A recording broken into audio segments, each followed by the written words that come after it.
അപ്പോൾ ഇഞ്ചിപ്പുളി തൊട്ടുള്ള റെസിപ്പീസാണ് ഞാനിവിടെ ഷെയർ ചെയ്യുന്നത്. അപ്പോൾ നമുക്ക് ആദ്യം തന്നെ ഇഞ്ചിപ്പുളി എങ്ങനെയാണ് തയ്യാറാക്കുന്നതെന്ന് കണ്ടു നോക്കാം.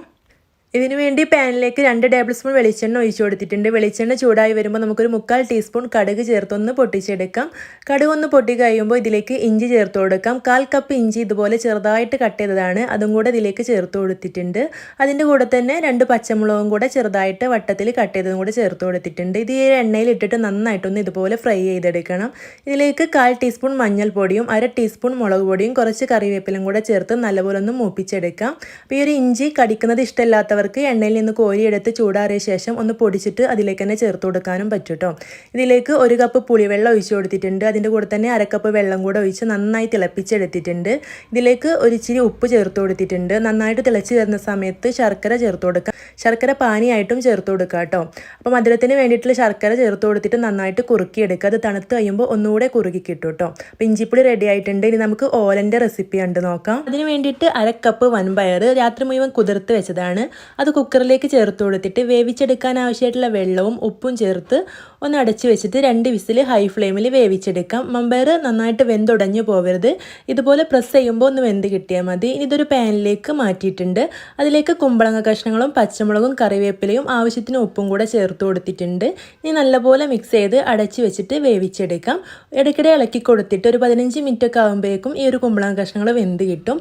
അതിനുശേഷം നല്ല കട്ടിയുള്ള തേങ്ങാപ്പാൽ 1 കപ്പ് ഒഴിച്ച് കൊടുത്തിട്ട് ഇളക്കി കൊടുക്കാം.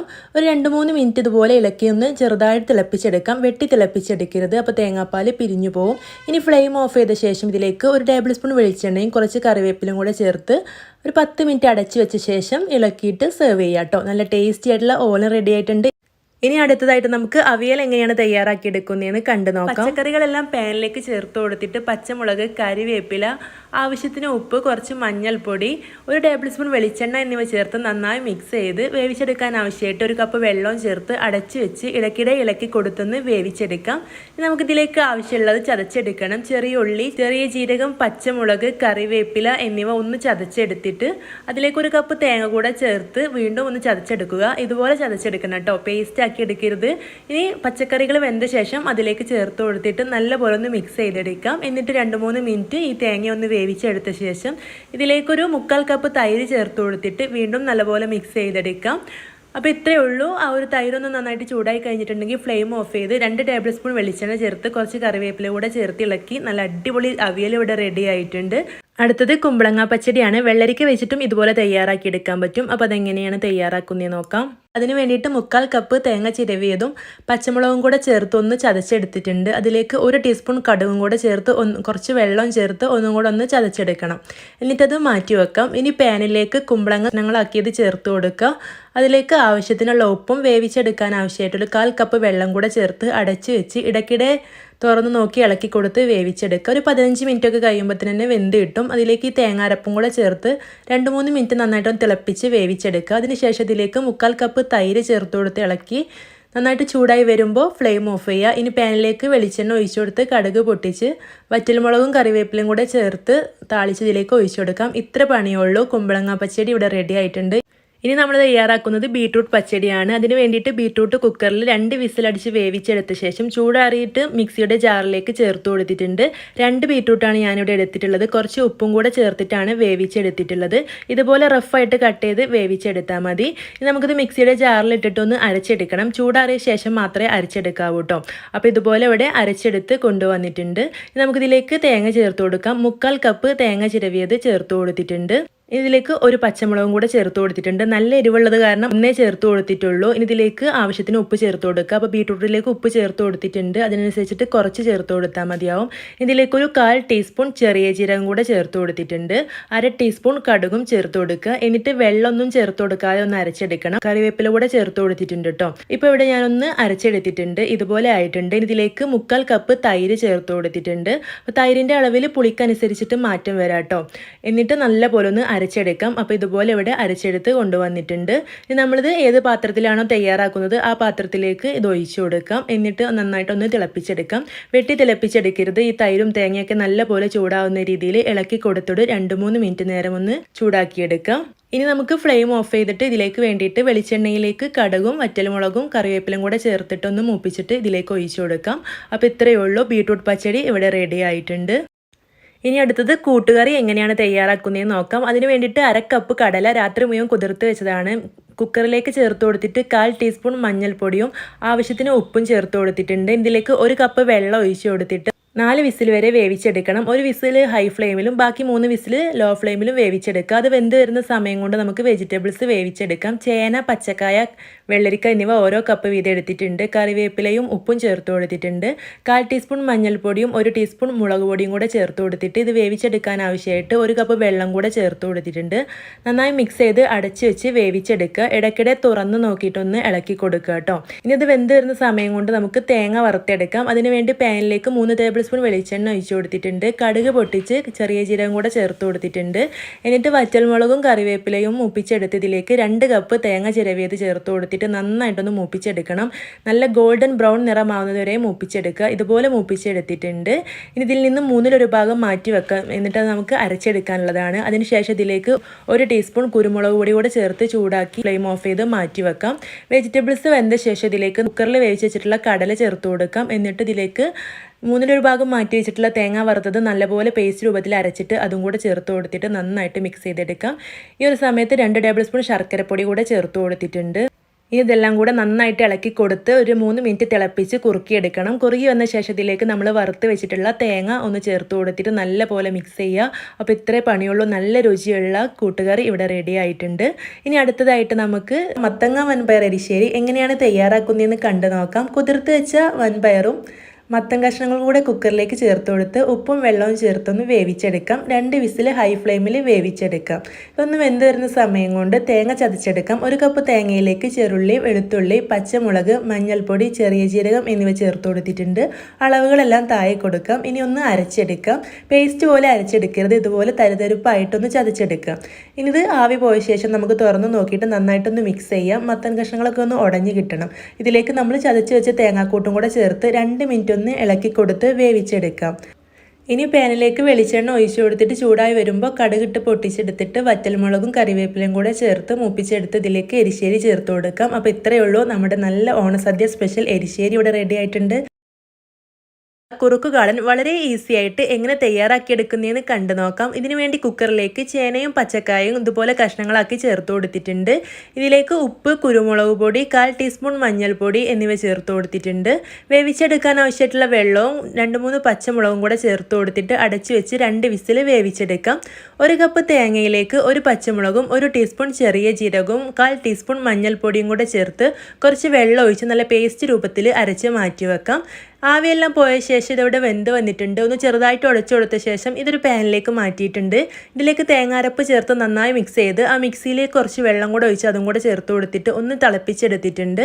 ഇതിലേക്ക് ഒരു 1/4 കപ്പ് തൈരും കൂടെ ചേർത്ത് നല്ലപോലെ മിക്സ് ചെയ്ത് നന്നായി ചൂടാക്കിയ ശേഷം ഇത് മാറ്റി വെക്കാം. ഇതിലേക്ക് താളിച്ചെടുക്കാൻ വേണ്ടിയിട്ട് കടുക്, വറ്റൽമുളക്, കറിവേപ്പില എന്നിവ വെളിച്ചെണ്ണയിൽ ചേർത്ത് താളിച്ചു കൊടുത്തിട്ടുണ്ട്. നല്ല ടേസ്റ്റി ആയിട്ടുള്ള കാളൻ റെഡി ആയിട്ടുണ്ട്. നമുക്ക് ചോറ് വിളമ്പാം. ചോറിൻ്റെ കൂടെ തന്നെ സാമ്പാറും വിളമ്പുന്നുണ്ട്.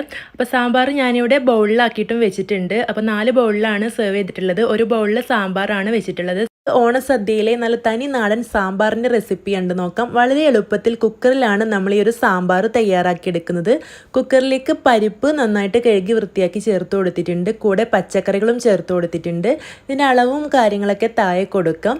ഇനി ഇതിലേക്ക് എരിവിന് ആവശ്യമുള്ള പച്ചമുളകും ഒരു സവോളയും ഉപ്പും കൂടെ ചേർത്ത് കൊടുത്തിട്ടുണ്ട്. മഞ്ഞൾപ്പൊടിയും കാശ്മീരി മുളക് പൊടിയും സാമ്പാർ പൊടി കൂടെ ചേർത്ത് കൊടുത്തിട്ട് നല്ല പോലെ ഒന്ന് മിക്സ് ചെയ്തെടുക്കാം.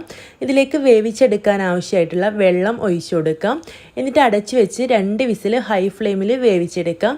വെന്ത് വന്ന ശേഷം നമുക്ക് പുളിവെള്ളം ഒഴിച്ചു കൊടുക്കാം. പുളിവെള്ളം ഒഴിച്ചു കൊടുക്കുന്നതിന് മുമ്പായിട്ട് ഇത് ഇളക്കി കൊടുക്കരുത്, ഉടഞ്ഞു പോവും. വെണ്ടക്ക, മുരിങ്ങക്കായ, തക്കാളി എന്നിവ ചേർത്ത് അടച്ചു വെച്ച് 10 മിനിറ്റ് ഒന്ന് വേവിച്ചെടുക്കാം. ഇടയ്ക്കിടെ തുറന്ന് ഇളക്കി കൊടുത്തിട്ടൊന്ന് വേവിച്ചെടുത്തിട്ടുണ്ട്. ഇത് വാങ്ങി വെച്ചിട്ട് പാനിലേക്ക് വെളിച്ചെണ്ണ ഒഴിച്ച് കടുക് പൊട്ടിച്ച് ചെറിയുള്ളിയും വെളുത്തുള്ളിയും കൂടെ താളിച്ചെടുക്കാം. ഇതിലേക്ക് മല്ലിപ്പൊടി, മുളക് പൊടി, സാമ്പാർ പൊടി എന്നിവ ചേർത്ത് ഇളക്കി കറിവേപ്പിലയും വറ്റൽമുളകും ചേർത്ത് മൂപ്പിച്ച് സാമ്പാറിലേക്ക് ഒഴിച്ചു കൊടുക്കാം. നല്ല തിക്കായിട്ടാണുള്ളതെങ്കിൽ കുറച്ച് വെള്ളം കൂടെ പാനിലേക്ക് ഒഴിച്ച് തിളപ്പിച്ച് ഇതിലേക്ക് ഒഴിച്ച് കൊടുക്കാം. എന്നിട്ട് കുറച്ച് മല്ലിയിലയും കൂടെ ചേർത്ത് അടച്ച് വെച്ച് ഒരു 10-20 മിനിറ്റ് ഇതുപോലെ വെച്ച ശേഷം നല്ല പോലെ മിക്സ് ചെയ്തിട്ട് സെർവ് ചെയ്യാം. വളരെ എളുപ്പത്തിൽ കുക്കറിൽ തയ്യാറാക്കിയെടുത്തിട്ടുള്ള ഈ ഒരു സാമ്പാറിൻ്റെ റെസിപ്പി നിങ്ങൾക്ക് ഇഷ്ടമായിട്ടുണ്ടെങ്കിൽ ലൈക്ക് ചെയ്യാനും ഷെയർ ചെയ്യാനും കമൻറ്റ് ചെയ്യാനൊന്നും മറക്കരുത്. അടുത്ത ബൗളിൽ രസമാണ് ഇവിടെ സെർവ് ചെയ്തിട്ടുള്ളത്. അപ്പോൾ രസം എങ്ങനെയാണ് തയ്യാറാക്കുന്നതെന്ന് കണ്ടു നോക്കാം. അതിന് വേണ്ടിയിട്ട് നല്ല പഴുത്ത 2 തക്കാളി ഇതുപോലെ കട്ട് ചെയ്ത് കൈ വെച്ചിട്ട് നന്നായിട്ടൊന്ന് ഉടച്ചെടുക്കുന്നുണ്ട്. നല്ല പോലെ ഞെരടി ഉടച്ച് സോഫ്റ്റ് ആക്കി എടുക്കണം. അപ്പോൾ ഇതുപോലെ ഉടച്ചെടുത്തിട്ടുണ്ട്. ഇനി ഇതിലേക്ക് നമുക്ക് 6 വെളുത്തുള്ളി ഒന്ന് കുത്തി ചതച്ചെടുക്കണം. പേസ്റ്റ് രൂപത്തിൽ അരച്ചെടുക്കരുത്. ഇതുപോലെ കുത്തി ചതച്ചെടുത്തിട്ട് ചേർത്ത് കൊടുക്കാം. ഇനി അതിലേക്ക് 1/4 ടീസ്പൂൺ മഞ്ഞൾപ്പൊടി ചേർത്ത് കൊടുത്തിട്ടുണ്ട്. 1/2 ടീസ്പൂൺ മുളക് പൊടിയും 3/4 ടീസ്പൂൺ മല്ലിപ്പൊടിയും 1/2 ടീസ്പൂൺ കുരുമുളക് പൊടി കൂടെ ചേർത്ത് കൊടുക്കാം. ഇനി ഇതിലേക്ക് ആവശ്യത്തിനുള്ള ഉപ്പ് ചേർത്ത് കൊടുക്കാം. കൂടെ തന്നെ ഒരു 1/2 ടീസ്പൂൺ കായപ്പൊടി കൂടെ ചേർത്ത് കൊടുക്കാം. അപ്പോൾ അത് മുഴുവനായിട്ടും ചേർത്ത് കൊടുത്ത ശേഷം ഇനി നമുക്ക് പുളിവെള്ളം ഒഴിച്ചു കൊടുക്കാം. അപ്പോൾ ഇവിടെ ഒരു നാരങ്ങ വലുപ്പത്തിലുള്ള പുളി നന്നായിട്ട് പിഴിഞ്ഞെടുത്തതാണ്. അതിൽ നിന്ന് 3/4 ഭാഗത്തോളം ചേർത്ത് കൊടുത്തിട്ടുണ്ട്. ഇനി നന്നായിട്ട് മിക്സ് ചെയ്തിട്ട് പുളിയൊക്കെ നോക്കിയിട്ട് ആവശ്യമാണെങ്കിൽ ബാക്കിയും കൂടെ ചേർത്ത് കൊടുക്കാം. തക്കാളിയൊക്കെ ചേർത്ത് കൊടുത്തുകൊണ്ട് തന്നെ അത്യാവശ്യം പുളി ഉണ്ടാവും. ഇനി നമ്മൾ ഏത് പാത്രത്തിലാണോ തയ്യാറാക്കിയെടുക്കുന്നത് അതിലേക്ക് ഒഴിച്ചു കൊടുക്കാം. എന്നിട്ട് ഇതിലേക്ക് വെള്ളം ഒഴിച്ചു കൊടുക്കണം. 2.5 കപ്പ് വെള്ളം ഒഴിച്ചു കൊടുത്തിട്ടുണ്ട്. രസം നമ്മൾ നന്നായിട്ട് തിളപ്പിച്ച് കുറച്ച് വറ്റിച്ചെടുക്കും. അപ്പോൾ അതിന് വേണ്ടിയിട്ടുള്ള വെള്ളം ഒഴിച്ചു കൊടുക്കുക. ഇനി നമുക്ക് ഫ്ലെയിം ഓൺ ചെയ്തിട്ട് നന്നായിട്ടൊന്ന് തിളപ്പിച്ചെടുക്കാം. ഇപ്പോൾ ഇവിടെ ഒരു 4 മിനിറ്റ് ഹൈ ഫ്ലെയിമിൽ തിളപ്പിച്ചെടുത്തിട്ടുണ്ട്. അതിനുശേഷം നമുക്ക് തീ കുറച്ച് വെച്ചിട്ട് ലോ ഫ്ലെയിമിൽ ഒരു 3 മിനിറ്റും കൂടെ തിളപ്പിച്ചെടുക്കാം. അപ്പോൾ നല്ല കറക്റ്റായിട്ട് രസം തയ്യാറാക്കിയെടുക്കാൻ കഴിയും. ഇനി നമുക്കിതിലേക്ക് മല്ലിയില ചേർത്ത് കൊടുക്കാം. മല്ലിയില ചേർത്ത് കൊടുത്ത ശേഷം ഫ്ലെയിം ഓഫ് ചെയ്യാം. ഇനി വെളിച്ചെണ്ണയിലേക്ക് കടുക് ചേർത്ത് പൊട്ടിച്ച് കറിവേപ്പിലയും വറ്റൽമുളകും കൂടെ ചേർത്ത് താളിച്ചെടുക്കാം. അപ്പോൾ അത് ഇതിലേക്ക് ഒഴിച്ചു കൊടുത്തിട്ടുണ്ട്. അപ്പോൾ നമ്മുടെ തനി നാടൻ രസം ഇവിടെ റെഡി ആയിട്ടുണ്ട്. ഇനി നമ്മൾ സംഭാരാണ് സെർവ് ചെയ്തിട്ടുള്ളത്. അത് മോരിലേക്ക് ഇഞ്ചിയും പച്ചമുളകും കൂടെ ചേർത്ത് മിക്സിയിൽ അടിച്ചെടുത്തതാണ്. അതെല്ലാവർക്കും അറിയുന്നതുകൊണ്ട് തന്നെ റെസിപ്പി ഷെയർ ചെയ്തിട്ടില്ല. ഇനി നമുക്ക് പായസം തയ്യാറാക്കിയെടുക്കാം. ഞാനിവിടെ ചെറുപയർ പരിപ്പ് പായസമാണ് തയ്യാറാക്കിയെടുത്തിട്ടുള്ളത്. അതിനുവേണ്ടി പാനിലേക്ക് 1 ടീസ്പൂൺ നെയ്യ് ഒഴിച്ചു കൊടുത്തിട്ട് ചൂടായി വരുമ്പോൾ 1/2 കപ്പ് ചെറുപയർ പരിപ്പ് ചേർത്ത് കൊടുത്ത് നന്നായിട്ടൊന്ന് വറുത്തെടുക്കാം. വറുത്തെടുത്ത ചെറുപയർ പരിപ്പ് കുക്കറിലേക്ക് ചേർത്ത് കൊടുത്തിട്ട് 2 കപ്പ് വെള്ളം ഒഴിച്ചു കൊടുത്തിട്ടൊന്ന് വേവിച്ചെടുക്കാം. 3 വിസിൽ വേവിച്ചെടുക്കുമ്പോൾ തന്നെ അത് വെന്ത് കിട്ടും. നന്നായിട്ട് വെന്തുടഞ്ഞ് കിട്ടണം. അതിനുശേഷം അതൊരു ചട്ടിയിലേക്ക് മാറ്റിയിട്ടുണ്ട്. ഇതിലേക്ക് ശർക്കരപ്പാനി ചേർത്ത് കൊടുക്കാം. 1 കപ്പ് ശർക്കരപ്പാനി ചേർത്ത് കൊടുത്തിട്ട് നല്ല പോലെ ഒന്ന് മിക്സ് ചെയ്തെടുത്തിട്ട് നന്നായിട്ട് തിളപ്പിച്ചെടുക്കാം. തേങ്ങാപ്പാൽ ചേർത്ത് കൊടുക്കാം. 2 കപ്പ് തേങ്ങാപ്പാൽ 2ാം പാലാണ് ഇവിടെ ചേർത്ത് കൊടുത്തിട്ടുള്ളത്. അപ്പോൾ 2ാം പാൽ ചേർത്ത് കൊടുത്ത ശേഷം നന്നായിട്ട് തിളപ്പിച്ച് കുറച്ചൊന്ന് വറ്റിച്ചെടുക്കണം. അപ്പോൾ കുറച്ച് സമയം എടുത്തിട്ട് തന്നെ നന്നായിട്ടൊന്ന് തിളപ്പിച്ചെടുക്കുക.